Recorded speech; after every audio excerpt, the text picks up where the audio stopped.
সম্প্রতি দক্ষিণ আফ্রিকার সেঞ্চুরিয়ানে প্রথম টেস্টে মুখোমুখি হয়েছে দুই প্রতিপক্ষ।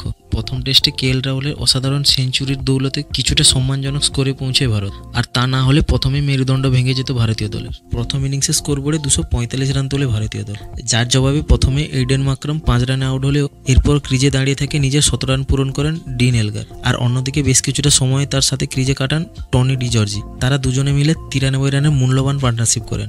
ভারতীয় বোলাররা উইকেটের জন্য চিন্তিত হয়ে পড়লেও উইকেট নিতে পারছিলেন না ভারতীয় বোলাররা। এমন সময় এক কালা জাদু পদ্ধতি ব্যবহার করেন বিরাট কোহলি।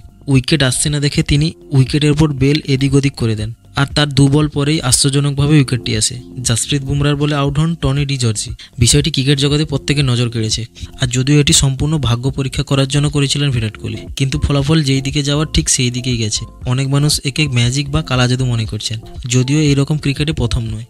এর আগে পদ্ধতি ব্যবহার করেছিলেন ইংল্যান্ডের কিংবদন্তি পেসার স্টুয়ার্ট ব্রড। তিনি অ্যাশেজ চলাকালীন মার্নাস লাবুসেনের সামনে এইরকম পদ্ধতি ব্যবহার করেছিলেন, ঠিক তারপরে আউট হয়েছিলেন লাবুসেন।